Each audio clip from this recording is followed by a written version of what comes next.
La Belgique ne peut pas être un modèle. Ce n'est pas un problème particulier avec la Belgique. Mais j'ai un problème particulier avec ces soi-disant dirigeants au Baokanza, qui est la solution à Congo et à la Belgique. Nous sommes la meilleure nourricière de la Belgique sur le plan économique. Avec le col escroyo, avec le défi saoli qui m'a eu Biongombe. Atomium. Et ça dit symbole de l'économie à Belgique. Ce sont nos matières. La Belgique a permis à Kabila de faire un pouvoir. La Belgique permet à Félix Sekei de faire un pouvoir. Nous gagnons quoi. Le roi des Belges a couillé dans Nabiso. Barozong sa relique à Lumumba.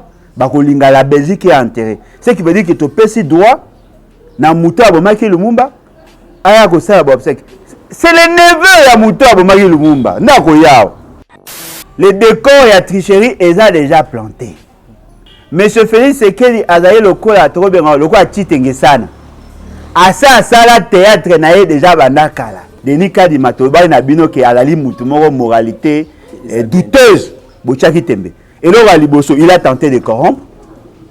Yami Balé à cause même certaines informations le concernant. Lelo boyoki sangoke il est cité parmi bateau basaka bazwaka bongo na ndenge ya mabe. Non seulement qu'il a surfacturé, mais il a l'intention d'aller au-delà. Quel est le résultat c'est ni le 37 millions de dollars. Attends couleur na bâtiment na bango moni. Ba mafiosi. Na beaucoup temps na ba escorte. Boko lemba bango basé belé, on est dans des listes bandinde. Ouais mais na écran na prophétique on a déjà une problème électricité. Aloba na bino ke Kabila Royana akozonga. Et comme sous quand na écran prophétique, attends bien, même si pour moi comment engager l'interne. Tout ça mon konzoka fait c'est que mais ça li babet. Le 18 peut avoir rendez-vous à Zaït. Les 18 devant la même place de Zaïki, ils ont manifesté avec le Congolais. Voyez-vous, c'est-à-dire que nous sommes là en train de changer la donne. France a ma comme ça on a fait c'est que quel est cas? Toutes les dispositions sont prises pour que cesse définitivement, à partir du 1er mars 2022, toutes les ponctions directes sur les unités des abonnés au titre de rémunération au service dit registre des appareils mobiles RAM. Vous pensez que les Congolais sont naïfs? Le français est belé, mais résultat est daté. Le semblant qu'il va résoudre le problème congolais alors qu'il n'y a pas de changement. Comment yo tamusala mungamba, oza mutamusala à peuple? Yo vivre dans opulence alors que la population avec le kata lipa ya pamba oyo lipa ata mungwa ya kotia na sala le mazana ngote. Ah bozui likanisi ya ko supprimer RAM. Est-ce que boko zongi samisolo ya ba congolais oyo bosila koyiba? Quelles sont aujourd'hui les motivations, toutes les raisons qui vous ont poussé aujourd'hui à supprimer RAM alors que depuis, peuple a télémaki, abimaki nanzela même pour nous bayete sengela qui taxe wana ezala supprimer. Parce que dans un parti socialiste ou un pays qui se veut socialiste, d'après Makanisi Nabango, beaucoup on a un président de Biga on a 25 véhicules. Ndaba Kaboundou on a socialiste. Ça c'est un château. Peuple congolais a le roi Ambeli. So we biko sa ila ngote ezokisio.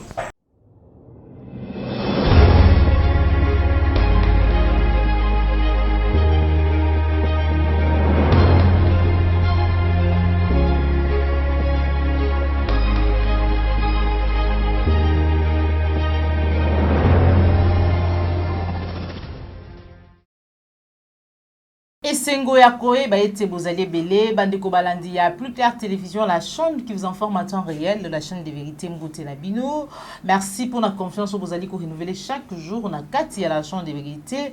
Voilà pourquoi ngai maman Joël Kombe na koti lisusu une fois de plus na bandako na bino na numéro ya sika ya émission vérité de tout côté oyo tokiti na ngambo ya papa Lambolo Joa oyazali bongo initiateur ya les battes pour ete tozwa makanisi na ye en rapport na mambi matali mboka na biso République démocratique du Congo situation sécuritaire pe mainyo so mazali kolobisa ba congolais na kati ya mboka pe libanda ya mboka mais aussi déclaration ya jeunesse ya les battes oyo lelo ba sili vraiment ko se prononcer face na question o etali maponomi ya mboka na biso mais aussi en rapport na mobilisation ba pesi longonya na bayi Congo manio bazalaki yo na date ya le 17 le 18 bongo na Bruxelles pour na ko dénoncer pour na ko télémela balkanisation ya mboka na biso na sommet o ezalaki bongo ya Union européenne pe Union africaine. Sans plus tarder na pesi matondo mingi na popo la yo mbeozo misi ma caméra.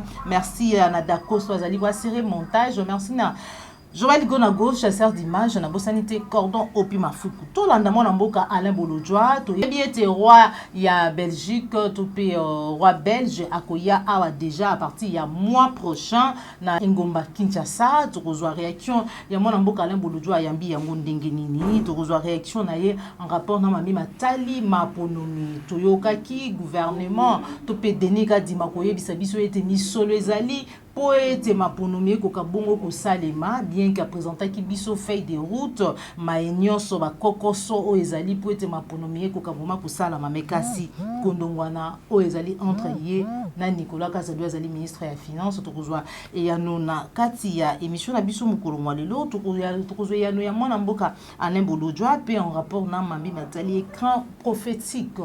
Il y a prophète Denis Lessi o babengaka prophète de la nation na banzindenge wana oyo asili kotalisa ete amoni ke Félix Antoine Tshilombo Tshisekedi azui deuxième mandat alors que mikoleleka ki amonaki toujours na écran prophétique na ye ete Joseph Kabila, ancien président de la République à Kozonga. To poussani déjà pembeni, bandeko balandi appliquer la télévision d'accord ce que vous allez d'accord toujours réaction ya mwana mboka Alain Bolodjoa. Mbote ndeko nangai, mbote na balandi, en tout cas merci une fois de plus pour l'opportunité. Au moins moi personnellement, je n'ai pas un problème particulier avec la Belgique, mais j'ai un problème particulier avec ces soi-disant dirigeants au bao kantake la solution à Congo et Kouta à la Belgique. Bon, me poser la question. Avant Belgique et gérer biso bazara nani. Depuis ba gérer biso ba comment nani. Et là on est les alara ceux qui biso na ba to casser coopération. Est-ce que vous savez que nous sommes la meilleure nourricière ya Belgique sur le plan économique? Ndenge moko ba pays de l'Ouest et la plupart ya ba pays au bazali na espace France et FA baza ko faire vivre la France. Belgique a eu le quoi bon besoin on a pire esprit moi on a né na trouvé avec le quoi la escroyo avec au défi ça oli qui m'a ngombe. OK. Ou peut azara moteur appelle ce liki mais là on a eu habité. Est-ce que vous savez ce que la Belgique a fait dans ces pays? Est-ce que vous voyez le conflit belgo-congolais? Est-ce que vous voyez que l'État congolais, la République démocratique du Congo qui est né démocratique avait plus d'atouts que les pays tels que la Chine, la Corée, ou les deux Corées, aujourd'hui le Canada, tout ça qui n'a pas tout. Le nombre d'entreprises, mais ce qui est surprenant, la Belgique a exploité l'État congolais avant 1884 jusqu'en 1960. Ils ont construit combien de kilomètres de route? Moins de 800 kilomètres de route. Donc 437 kilomètres de route. Asphalté. Toutes les avenues, toutes les rues, toutes les routes, ils allaient qui en terre. Mais bon, comparer ce que Mbongo et Lomé pas na biso, et tongi combien de kilomètres de route na Belgique? Ce aujourd'hui, le symbole de la Belgique, atomium. Ils avaient le symbole de l'économie à Belgique. Ce sont nos matières. La Belgique qui était déjà assiégée par la France, par les autres pays, qui est déjà en occupation, ils ont eu des conflits. Ils ont choisi d'avoir un roi de Belge venant de l'Allemagne. Ils sont gérés par eux. Et c'est lui maintenant qui a développé la vérité. Il a coupé ça. La Belgique, la possibilité à survivre en tant que nation. C'est comme ça que nous sommes arrivés. Yakozala pratiquement dominé. Et la Belgique a eu à nous gérer pendant des années. Toutes nos ressources, et on est qu'au fond, même Bissot, tout les victimes, la banque belgolaise, on a logé notre argent là-bas, tout ça en difficulté à recouvrir justement parce que dans un problème, c'est vrai, il y a les ABCDC. Ce sont des réalités. Toutes les réserves de l'État étaient là-bas. Et d'ailleurs, j'ai lu un professeur d'université belge, il a dit ceci. Il parlait de la composition, il y a capital social, il y a surtout Sabena. Okay. L'État congolais, le Congo belge était actionnaire. Mais tant que Bazui va liquider la société, on a pris comme à Bruxelles Airlines aujourd'hui. Est-ce que l'État congolais a recouvré quelque chose? La Belgique ne peut pas être un modèle. L'assassinat à Lumumba. Bazaki na kati wana. On va restituer œuvre d'art. Non, mais qu'on restitue des œuvres d'art volées. Ça, c'est un aveu. Ils ont volé. Et puis au-delà de ça, restituer au bino boye, bongo bino boye bite. Bon, so yam sube mutu à Lumumba zala kuna boye bande. Boye bande, yam sube le boko ya mutu mususu pa za kuna be lokola mutu mususu. Bon, lui nous beaucoup et pas un simple policier. Bongo mutu ezap. Au devoir abisso et belé. On n'est pas en conflit avec la Belgique. Nous sommes capables, nous, de leur pardonner. Mais ce que nous ne cautionnons pas, c'est quoi? La Belgique a permis à Kabila de faire un pouvoir. La Belgique permet à Félix Sekei de faire un pouvoir. Nous gagnons quoi? Le roi des Belges a couillé en Mboga Nabiso. Barozong sa relique à Lumumba. Bakolinga la Belgique est enterrée. Ce qui veut dire que tu peux si droit. Na Mouta Bomaki Lumumba. Aya ko sa obsèque. C'est le neveu ya Mouta Bomaki Lumumba. Ndako yao. C'est que je suis aujourd'hui, je suis le fruit. Il y a ma passation, il y a ma passage Nangai, na ba école, na ba université. Ce qui veut dire que notre parti, vision d'abord il y a liboso, c'est d'abord comme un éveil. On me dit très souvent, tout bazar na moi vision un peu erronée de l'État. Les gens pensent que contester le pouvoir suffit. Non. Vous contestez le pouvoir, mais il faut aussi apporter une alternative. Parce que le combat vous a été à renverser Félix Sekei. Biso on est dans l'esprit n'a pas calculé à tâter. Tout calculé. On voit les développements à Congo. Mais ça passera par quoi? D'abord, l'éveil à conscience, la révolution, la convocation à un congrès fondateur, la mise en place, il y a un nouveau pacte social, la constitution de la 4e République, la mise en place d'un programme ambitieux, il y a développement. Et en ce moment-là, on sera un parti complet. Mais ceux qui ont parti, on a posé au pouvoir. Aujourd'hui, ils sont au pouvoir, ils sont en train de patauger. Parce que la vision s'est limitée tout simplement à la contestation, à l'accession à pouvoir. Nous allons au-delà. Nous voyons plus la vision qui est dégagée dans l'hymne national. Il y a Komisa Congo, un grand pays au cœur de l'Afrique. Et c'est ça la vision partagée par tous les pères fondateurs ou tous les pères de l'indépendance. Donc notre parti a une vision plus large. Au moins, nous avons des exemples pour que peut-être va comprendre. Et ça, c'est simple à comprendre. Est-ce une mauvaise chose? Il y a moins à Botama Banaoméalibel. Est-ce une mauvaise chose que mon abandi kokola banolia potopoto? Est-ce qu'une mauvaise chose que mon abandi kokola sur banolia bafufu bakwanga? Non, c'est ça l'évolution. Et donc la norme doit s'adapter aussi à l'évolution de la société. Tous les qui sans constitution. Mboke kabwana qui en 4. Ba belligérant ba fandi ba yokani pour que basa la constitution. Constitution est là comme le acte moko a cessé le feu ou un accord a cessé le feu justement pour na kolobake totika ko bunda to yokana le lengeni to tambola pendant cette vision o ezali ko s'afficher na constitution et la vision moko to benga on contextuelle ezali par rapport à contexte bango bazaki na ngo lelo maintenant nous avons la vision à développement parce que phase à liboso c'est l'équipe Tokoloba tokowanga na te ke mboki kabwana ki en 4 bemba zaki mokozi na marque na e zaidi ngoma ubewa bazaki bakozi na marque na bango Roger Lumbala Mbusa Nyamwisi ba mai bazaki bakozi na marque na bango mais tant que pression est sur le plan national et sur le plan international ba fandi ba sololi ba yokai na ngonga wana constitution wana ezaki na valeur na yango mais lorsque tu dois envisager le développement on ne peut pas avoir la même constitution yo ils a ko refléter vision et impunité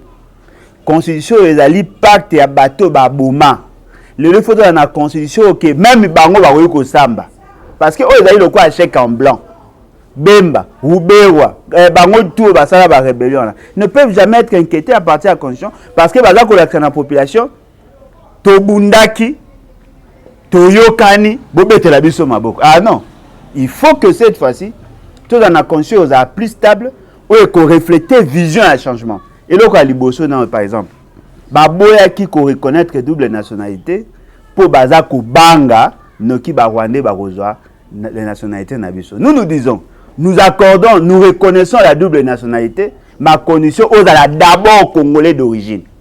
Ce qu'on a congolais d'origine, au koki ko acquérir nationalité mususu, mais tu n'as pas, personne n'a le droit à copier ça yo ou garder nationalité d'origine parce que la ligne liée na makila. Voyez-vous? Ça ce sont des innovations. Le président de la République en fonction reste effectivement en fonction, ma condition qui a organisé l'élection. Si on organise l'élection, tu es obimisi acte comme acte à haute trahison, on a non seulement déchu de manière automatique, mais on a jugé par la Cour constitutionnelle. Tu lobby, ma élection, il faut tout ça, c'est que tu décentraliser l'élection pour que les entités assez aisées. Tu lobby, la question de la souveraineté, il y a biso sur le sol. Il faut la réaffirmer dans la Constitution au lieu que tu jouis tout simplement un droit souverain alors qu'il y a d'autres personnes qui occupent. Nous disons il faut refonder l'État pour que côté la politique foncière, comment qu'on permette que tout le Congolais ait la possibilité de faire un mabélé. Au lobby que nous par exemple Langa, Naza Mongo. Nous sommes de l'ethnie Mongo. Je suis de la tribu Mongo. Naza Nkundo. Naza mutu ya territoire ya Ngende. Nazali mutu ya secteur ya Bokato la. Nazali mutu ya groupement ya Lifumba. Nazali mutu ya village ya Benkwese. Comment est-ce possible na ko zanga mabele? Bon, kana nga naza nango. Mais comment mutu ali originaire ya isika wana ko zanga mabele? Il faut to kabola mabele par rapport ya bateau bazali ba originaire et puis deuxièmement to sa ndeli. To certifier ba valeur na bango ezali na se ya mabele. Mutu nyonso akouta libanda. Ana posa ko exploiter par exemple na Lifumba. Mabele wana lokwa nazali copropriétaire, automatiquement je deviens actionnaire na exploitation pour eza mabele nanga. Oko pesa l'état droit à ko exploiter mabele nanga te alors que ngamoko population naza na nzala. Comment ça se fait que ba exploiter diamant na Kasai mais les Kasai eux-mêmes ne sont pas actionnaires. Aujourd'hui aux États-Unis, il y a des gens qui sont riches. Et vous savez pourquoi? Parce qu'ils ont adapté leurs lois par rapport à leur contexte. L'État a signé un accord a eu droit à l'exploitation. Bateau kuna isika mboko ebonga ki bazwa ba richesse bazwite mais mutumo aza un escroc par rapport à uta soki wapi akomi mokonzi il aza ko bénéficier nango. Nous pouvons changer ça. Au-delà de ça, eza na biloko ebele il faut tout changer. Comment ça se fait que le président de la République qui est élu au suffrage universel direct n'est pas responsable de la gestion? Moutoumoro Baponi et pas député, il est là responsable. Et si son programme va en contradiction avec le programme du gouvernement, avec le programme du président, ça pose problème. C'est-à-dire que nous devons aussi changer ça. Changer aussi la durée à mandat. Nous devons éviter, il y a commis là les sapongi. Nous voulons assez que la République ait un lobby. Tout le monde a quinquennat, tout comme un septennat. Pourquoi? Parce que là, ça donne plus de temps à mettre en place le programme. Le programme est à 5 ans. Mais si vous avez 5 ans, première année électorale, dernière année électorale, tu n'auras même pas le temps d'exécuter un programme. Nous proposons ça aussi. Il y a d'autres éléments qu'on proposer, parmi lesquels le Premier ministre en fonction et le Premier ministre à Kala doivent être jugés par la Cour constitutionnelle. Mais c'est ce que dit aussi la Constitution. Non, la Constitution ne dit pas ça. La Constitution dit la Cour constitutionnelle est le juge naturel du président de la République et du Premier ministre. Point barre. Pour des infractions ayant commises quand ils avaient leur fonction. Non. Infraction, infraction, commettre pendant que la fonction, ou infraction avant. Mais cela ne veut pas dire que la Cour constitutionnelle est habilitée de juger l'ancien Premier ministre ou l'ancien président. Il n'y a aucune disposition qui les dit. La loi est hybride. Non, la Constitution n'a pas dit cela. Mais quand il n'est qu'au corriger à partir de la loi portant statut, il y a un ancien président, mais cela n'a pas un fondement constitutionnel. Automatiquement, la loi devient caduque avant même son application. Donc, ce qui est vrai, c'est que nous devons changer beaucoup de choses. On doit renforcer davantage la gestion par rapport à l'entité territoriale décentralisée. Donc, nous pensons que l'État est à refonder. bato baokanisa que nous devons faire des réformes, ça l'erreur. Mboka eza déjà akopola. Siko yo lingi oya kobongisa, babongisa mboka, il faut bo bandelande à zéro. Biso sur le plan idéologique. Voilà. Tous allés progressistes. Ce qui veut dire que nous prenons le côté positif et socialiste, nous prenons le côté positif, il y a libéraux, et nous ajoutons le contexte et le besoin immédiat. C'est-à-dire que nous ne sommes pas figés par rapport à l'idéologie. Parce que l'idéologie, en fait, c'est quoi? C'est même l'évolution en monde. Même les pays qui se reconnaissent socialistes, aujourd'hui, ils ont des approches libérales. Voilà.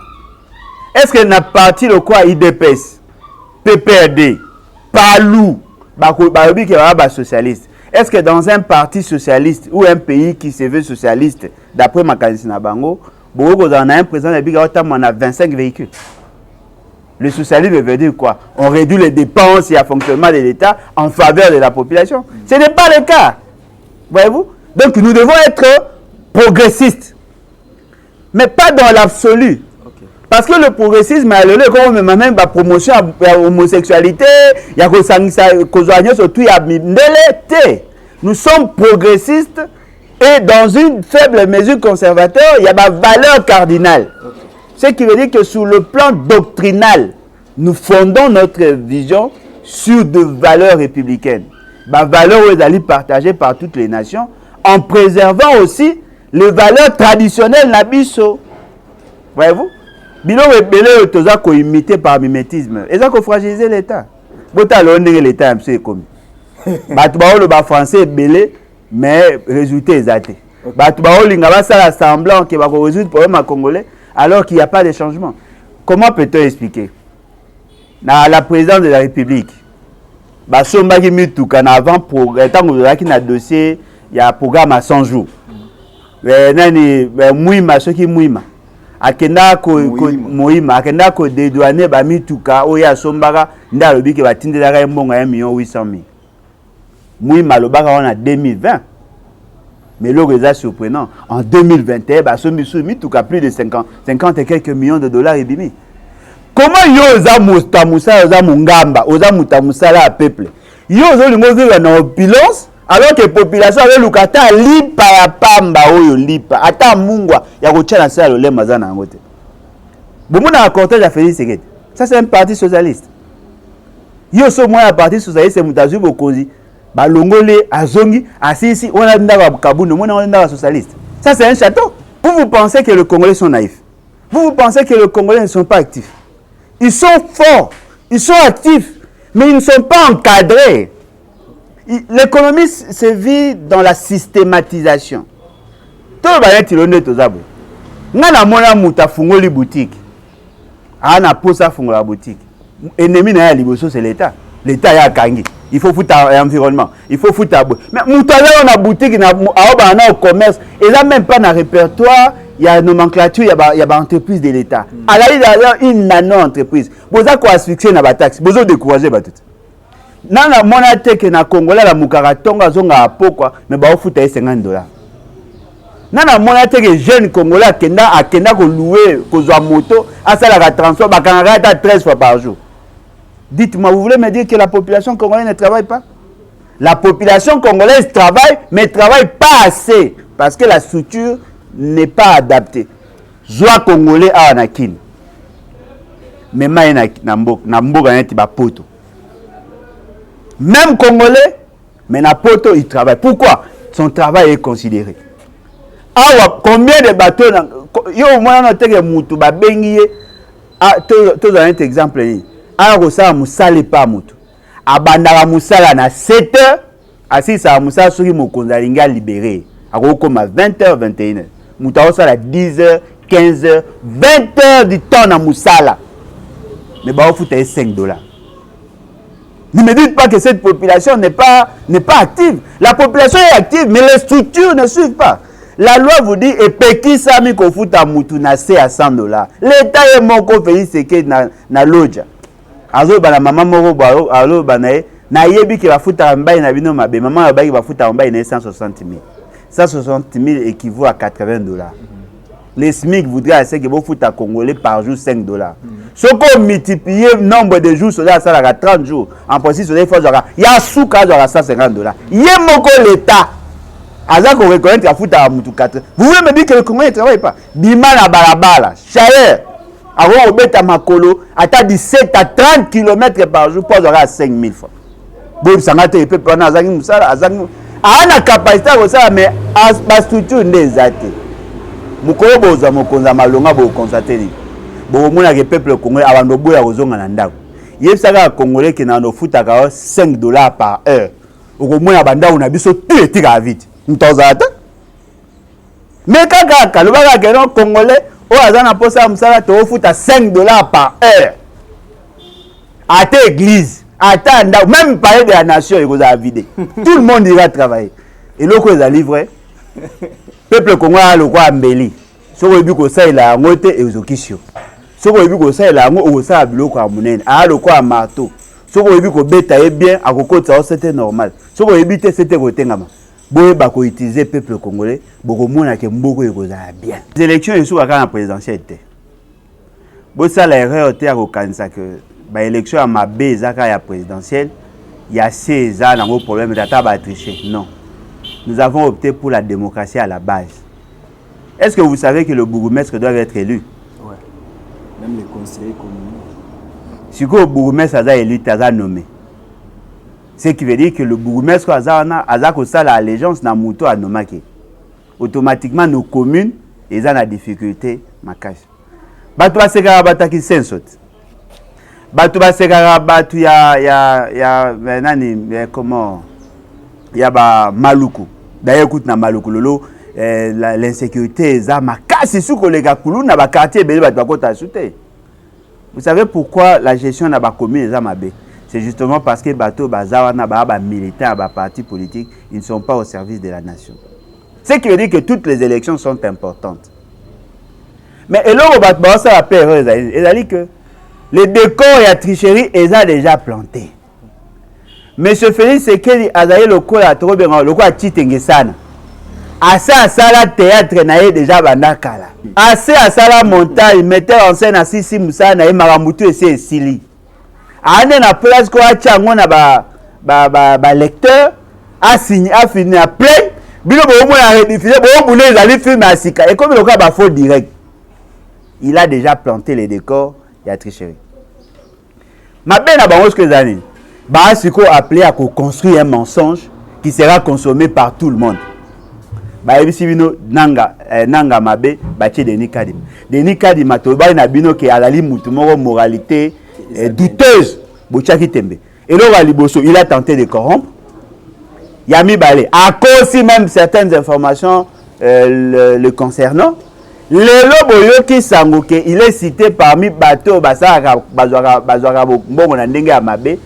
Non seulement qu'il a surfacturé, mais il a l'intention d'aller au-delà. Ce fameux ministre au palala ndemo pour on mettre la différence. Okuna occasionnaki détournement de fonds 940 000 $. Azako beta ba kopa mabe azako s'enrichir de manière insolente. Alobi na bino clairement que abimisi près de 37 millions $. Bolanda est très bien. Plus de 2 700 000.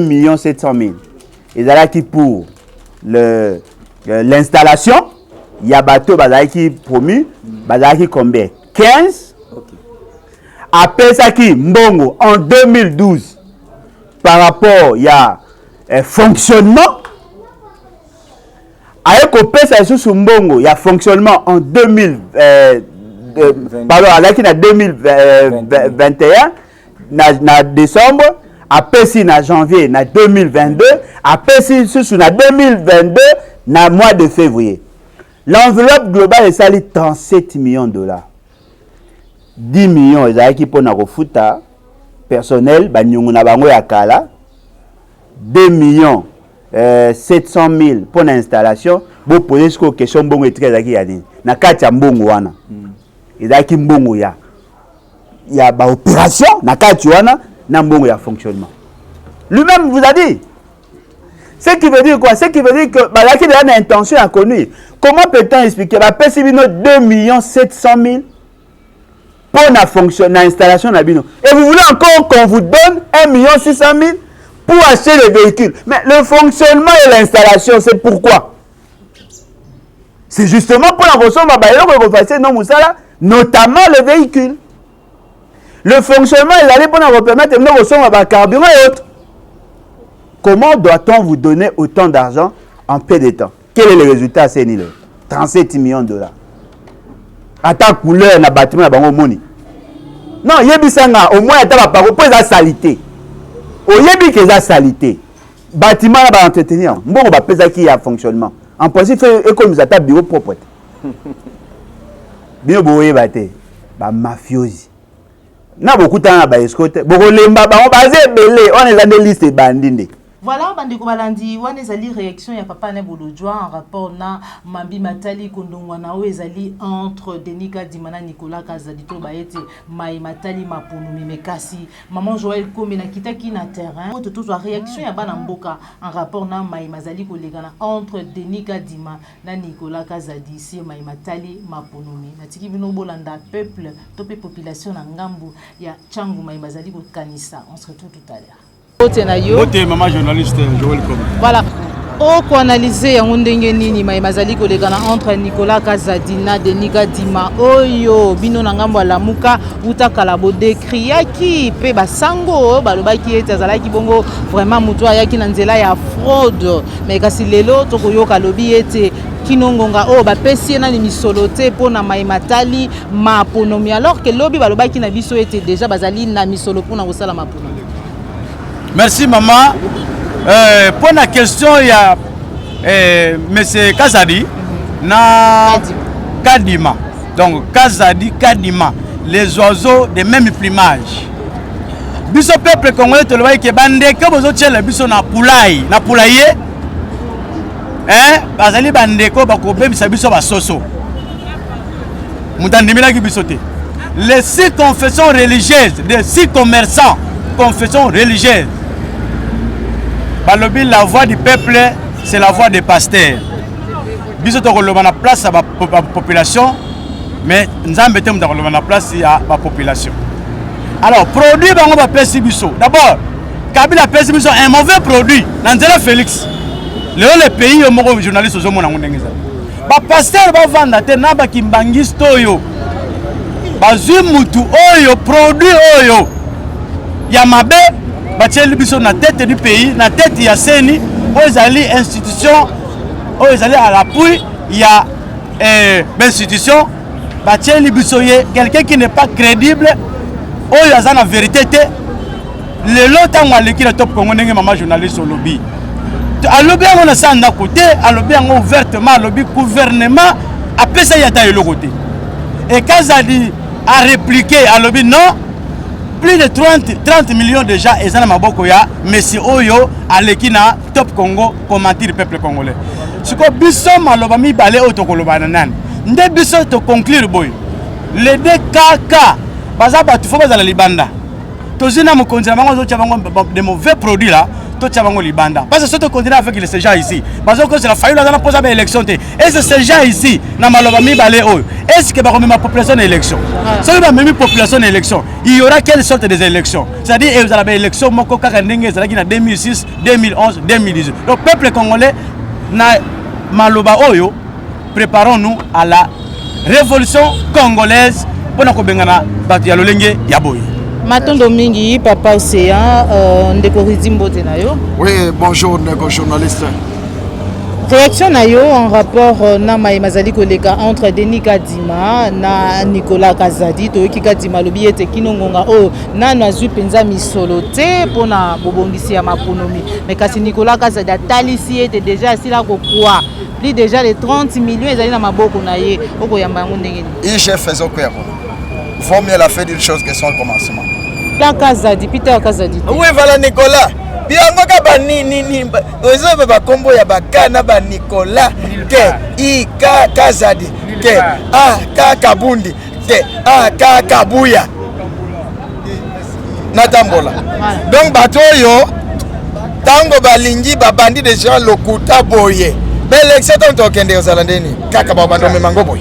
ya lokuta lokuta satana akotela bango babunda. Nous disons que Chilombo asilisa mandat na ye ya 5 ans. Soy tomoni journée moko ke glissement. Vous allez voir ce qui va se passer. Comment on a biso boité mkolongo to koma basoda.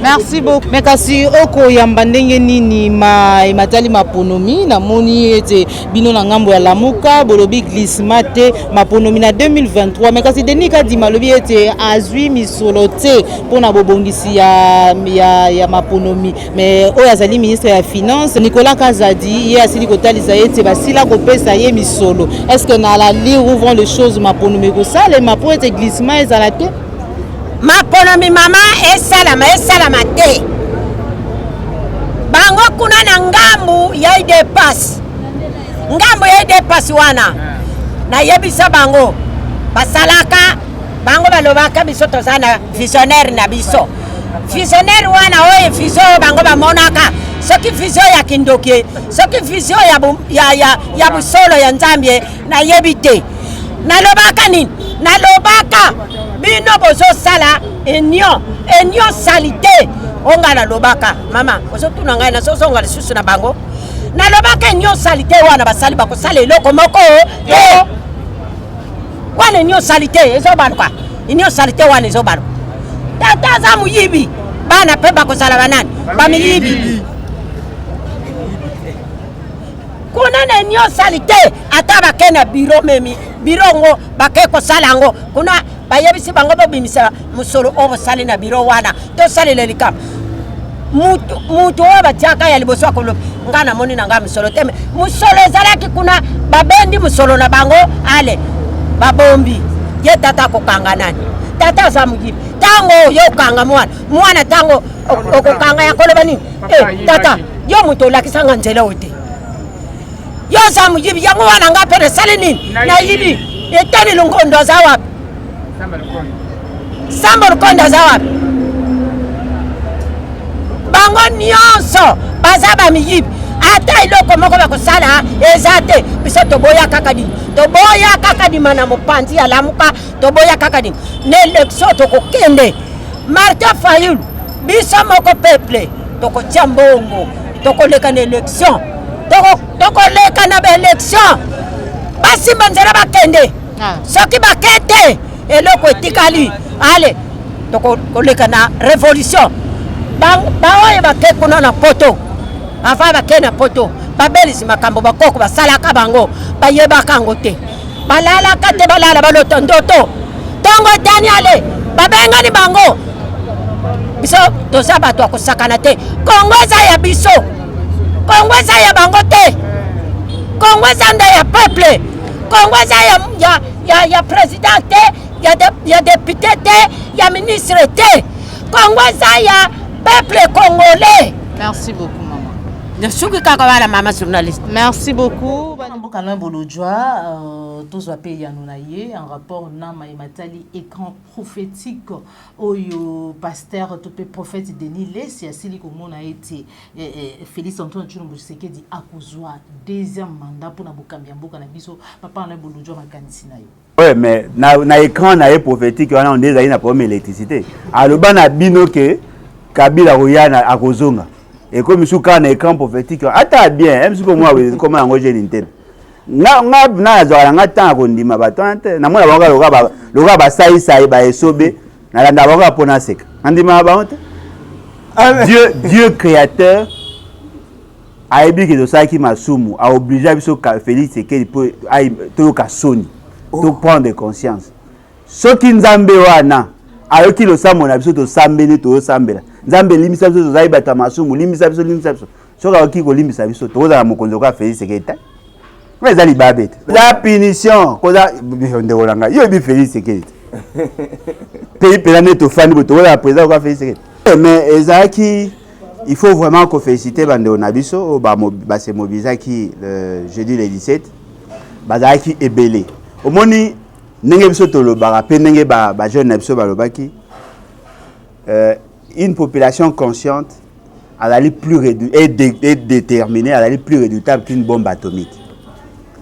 Ils n'ont pas utilisé des armes, bien que moi mbata, moi biloko wana izanga yaki, mais ce qui est vrai, le message est passé. message est passé. Et là, qui sait que nous sommes déterminés de vivre ensemble. Au moins, tant que talib batouan sur toi. Au moins, on a 4 na bango, République démocratique du Congo, République démocratique du Congo. Bango, na bazaï, na batouan, bazaï, République démocratique du Congo, République démocratique du Congo. Ils n'ont pas parlé des tribus. Ça, c'est un côté fort. Bami tourné ba tribu té. Bilongo ozo mona moye be koloté pour bango tout bazaki déterminé. C'était quelque chose de très fort. Biso à peine à kati to continuer combat wana. Omoni? Parce que bango ba braver perte. Baké ba devant ba policier na moi écoute ba balali na ba cacho. Bon bango ba cacho na bango beza moi propre tout ça et puis ba kangeng bango na ba héros ba kangeng bango 22h ba libérer bango sans que ba futa ba mbongo tout ça. C'est déjà un message fort. Na moi écoute maman moko ba uti mboka musika soki suisse so wapi ba ye na mutuka ba kangi mobile na contact. Moi ça va être obligé à oser la ti ba libérer mobile pas à fond. Aza contact ya mutuka. Donc c'est un message fort. Dans l'unité, nous sommes capables de déplacer même les montagnes. Bravo Nabino, tu continues le combat.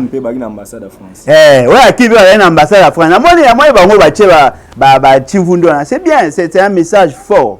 L'essentiel pour nous, qu'il y a des gens qui sont capables, il y a côté les mapper à Koloba. Non. Bravo Namoutou de toi participer à un combat, et tu restes que tout ça, le lobbying, il y a ma casse pour que toi atteignes l'objectif. Les 18 peuvent avoir rendez-vous à Zaït.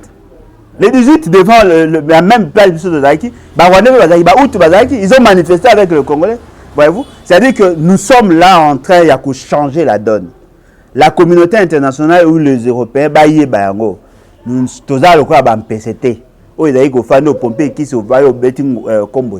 nous voulons les changements.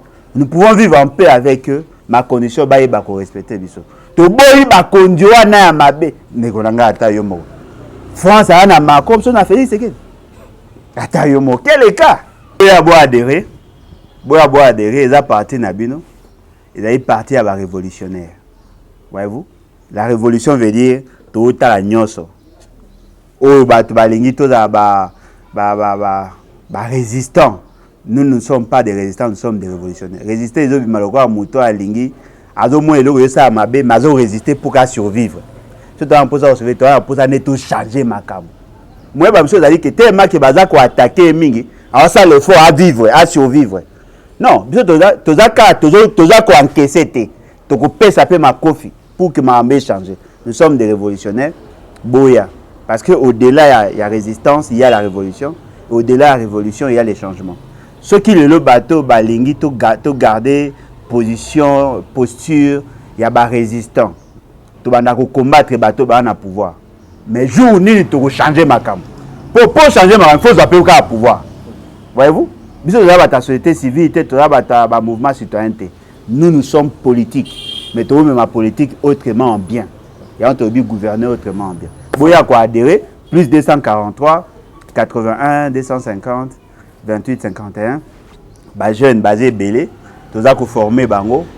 Tu as pu mettre en place une structure. Or, les battes, pour encadrer les jeunes, les résistants, les révolutionnaires, les combattants, les encadrer pour que tout ça bloque ensemble pour se soutenir mutuellement. Eric Molopoué, il y a un cachot. Il y a un bundele. Mais c'est tout ça qui est uni. Tu vois, il y a un membre qui est décidé, mais il a sauvé les amours. Au bout d'un moment, nouvelle est là, nous avons sauvé les amours. Biso, tu as bateau, tu as bougie, tu as manama, tu as biso. Il faut que tu aies le quoi, moto ya koni. Ou na moto makasi, ou ya kauka na moto te, ou ya mubesto sangana. Tu as été dans le milinga, tu as été aboye. Biso, tu as battu la moto. Voilà, donc boya. Tous se soutenir mutuellement et ça va bien. Comme patria. Voilà, Bandeko Balandi, à Plus Clair Télévision. Nous sommes arrivés à la fin de notre émission. Mais Kassi Yamboto Kabwana Nabino, tous la déclaration et la jeunesse et les battes en rapport à l'immobilisation et un processus électoral. On se retrouve tout à l'heure. République démocratique du Congo. Parti politique, levons-nous et bâtissons. Ligue des jeunes. Déclaration politique. La Ligue des jeunes du parti politique Levons-nous et bâtissons en abrégé les BAT. s'est réunie ce samedi 19 février dans le but d'analyser profondément la situation politique, sociale et surtout sécuritaire de notre cher beau pays, la République démocratique du Congo. Il en découle ce qui suit. Dès le lendemain de son accession à la souveraineté nationale et internationale, la République démocratique du Congo, notre pays, bien que disposant d'un fort potentiel susceptible de faciliter sa mise en orbite du développement, a cependant du mal à atteindre ses objectifs pourtant légitimes. La raison fondamentale reste inéluctablement l'instabilité institutionnelle qui résulte sans nul doute de la crise de légitimité. Bien qu'ayant opté pour les élections comme seul mode de dévolution du pouvoir, il observe sans honte que le suffrage du peuple est loin d'être les seules sources du pouvoir, créant ainsi un contraste entre la volonté du souverain cristallisée dans la Constitution et ce qui se vit sur terrain. Bien qu'incapable de solutionner les problèmes qui assaillent notre peuple, ceux qui bénéficient de la forfaiture électorale, des développements de velléité à s'accrocher au pouvoir, pérennisant ainsi ce cycle d'instabilité et par ricochet à la République des institutions caractérisées par l'immoralité, le népotisme, la corruption, le clientélisme et toute autre vicissitude. Que la problématique sécuritaire reste jusqu'à ce jour non maîtrisée par ceux qui s'identifient des dirigeants et pourtant notre pays dénombre plusieurs milliers de morts chaque année. Nombre qui s'ajoute à plus d'une dizaine de millions déjà répertoriés et connus par toute la communauté internationale. Nous vous convions ici à garder une pensée pieuse en mémoire de tous ces vaillants qui ont sacrifié leur vie dans le seul but de préserver notre dignité en tant que peuple souverain. Nous citons le général Mbunza Mabe, le général Mamadou Ndala, le général Baouma et tant d'autres. Nous vous invitons à vous lever et garder une minute de silence en mémoire de nos concitoyens qui ont été massacrés dans les centres de concentration des déplacés à Djougou, un territoire de la province de l'Ituri, à date du 2 février de l'année en cours.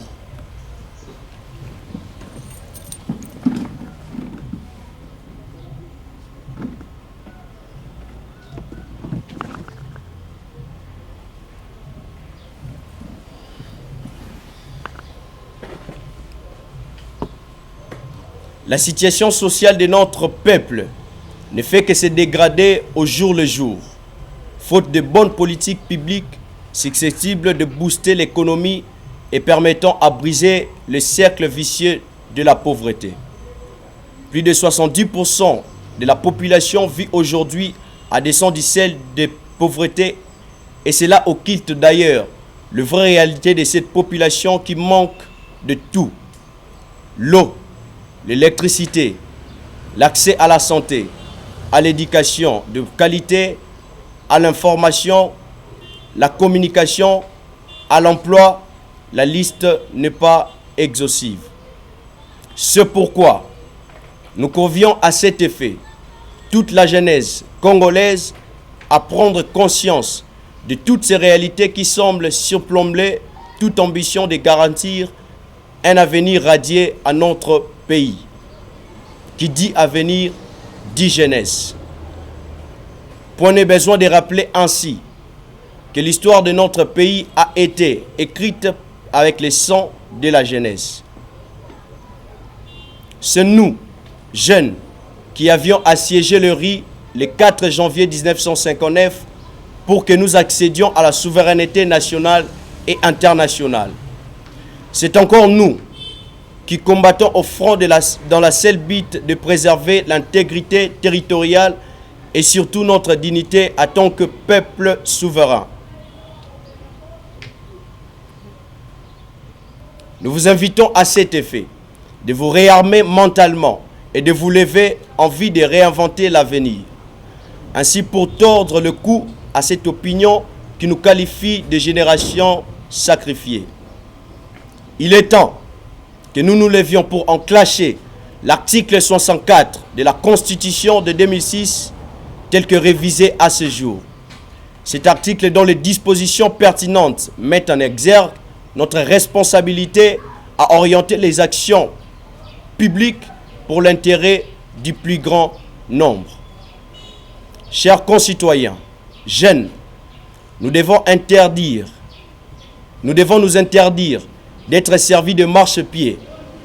Pour ce faire, nous devons prendre notre destin en main et sortir de cet esprit attentiste qui nous caractérise aujourd'hui. Le jeudi 17 du mois en cours, nos aînés de la diaspora nous ont démontré qu'un peuple déterminé et uni est plus redoutable qu'une bombe atomique. Ils ont bravé la peur. Ils n'ont aménagé aucun effort en se mobilisant pour attendre leur voix. Je dirais mieux, pour faire attendre la voix de toute une nation. C'est ici l'occasion de leur dire merci. Nous invitons toute la communauté internationale à cesser cette hypocrisie et à faire diligence pour l'application du rapport mapping. Nous l'invitons aussi à arrêter de cautionner ce pouvoir de la honte qui réside de la violation du droit souverain du peuple congolais. Nous rappelons au roi de Belge que nous sommes toujours en deuil de perdre l'indépendance. C'est pourquoi nous l'invitons à réfléchir plus d'une fois avant de se décider de venir chez nous en ce net moment. Ainsi, ici est l'occasion d'inviter toute la jeunesse soucieuse et ambitieuse de voir un Congo où le peuple est l'auteur et la base de toute politique publique, de venir adhérer à notre vision qui est celle de la refondation de l'État par l'avènement d'une 4e République. Mesdames et messieurs, et chers compatriotes, nous vous remercions pour votre attention soutenue. Fait à Kinshasa, le 19 février 2022, pour les comptes du comité, Opikaka Bongo, Isaac, président, Pinda Pinda, Eric, secrétaire, Machumbe Kwaba Samso, vice-secrétaire, Ngous Dibwe Arsène, chargé de la mobilisation. Pour finir, Bandeko Balandi, il n'y a plus que la télévision. RAM, dossier Tali RAM, tout le peuple congolais, Aloba qui était Sengela qui va supprimer RAM, tout le peuple congolais, Aloba qui était RAM, ils allaient escroquerie d'État. Mais quand c'est au cas où tout le monde était gouvernement, on a dit là, il y a ministre Petenti, Azali Bongo Augustin, qui basa, asili vraiment comme ça la déclaration, Namaïma Tali RAM. Tout l'andaï, on se retrouve tout à l'heure. Le ministre des Postes, Télécommunications et Nouvelles Technologies de l'Information et de Communication a soumis au Conseil ce projet de décret pour sa délibération. Ce projet de texte est une réponse aux cris de détresse du peuple congolais face au prélèvement de ces unités de communication et aux recommandations pertinentes de l'Assemblée nationale. S'inscrivant dans la suite de la décision gouvernementale portant suspension de la perception du taux de 1 $ pratiqué sur tous les appareils mobiles de 2e génération, prise en octobre 2021, le ministre des Postes, Télécommunications et Nouvelles Technologies de l'Information et de la Communication a rassuré le Conseil que toutes les dispositions sont prises pour que cesse définitivement, à partir du 1er mars 2022, toutes les ponctions directes sur les unités des abonnés au titre de rémunération au service dit registre des appareils mobiles RAM. D'ici à cette échéance, ce temps sera mis à profit pour entreprendre des travaux techniques, des réinitialisations des paramètres dans la base de données pour qu'il n'y ait plus aucune ponction. Ainsi, toutes les dispositions antérieures seront abrogées par la modification du décret numéro 20/005 du 9 mars 2020 fixant les modalités de calcul et les taux de revenus de prestation de l'autorité de régulation de la Poste, Télécommunications du Congo, ARPTC en sigle, lesquels devront lui permettre d'assurer les missions lui confiées par la nouvelle loi relative à la télécommunication et aux nouvelles technologies de l'information et de la communication. Un arrêté du ministre ayant dans ses attributions les postes télécommunications et nouvelles technologies de l'information et de la communication fixera par la suite les modalités d'exécution du dit décret. Après débat et délibération, le Conseil a adopté ce décret. Bande Koualandi a plus clair télévision, ba déclaration ezali vraiment ko sala maibele, to senga ki etera mise à la supprimer. Gouvernement a santé taki, basila ki ko la kisabiso, ko yebisa biso ba version ebele kinongongo to zali ko solola biso na bino, to yebite misolo wano basila ko kwa ba congolais plus de bisika nini ekenda. Mais kasi a bozui likanisi ya ko supprimer RAM. Est-ce que boko zongi sa misolo ya ba congolais oyo bosila koyiba parce que RAM ezalaki escroquerie d'État? Quelles sont aujourd'hui les motivations, tous les raisons qui vous ont poussé aujourd'hui à supprimer RAM alors que depuis peuple a télémaki abimaki nanzela même pour nous bayete sengela ki taxe wana ezala supprimer. Passé.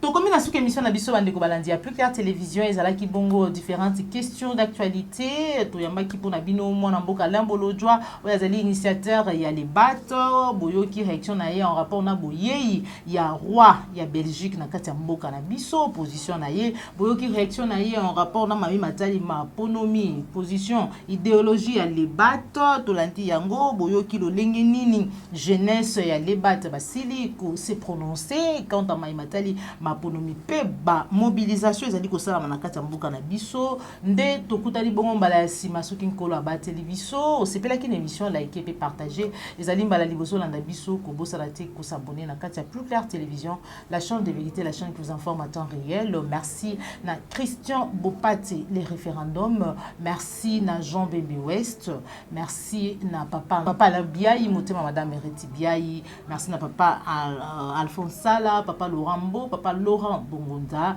na Boke Sanité Ndeko Dominique Sanal, un grand merci na papa Simon Bioko, na Bilunion Sobaye Bozwa Kilibaku ya kokota biso na bandako na bino mukolo malilo. Merci na Jacques Makabou de tukutani bongo malasima. Soki nkolo abateli biso. Au revoir.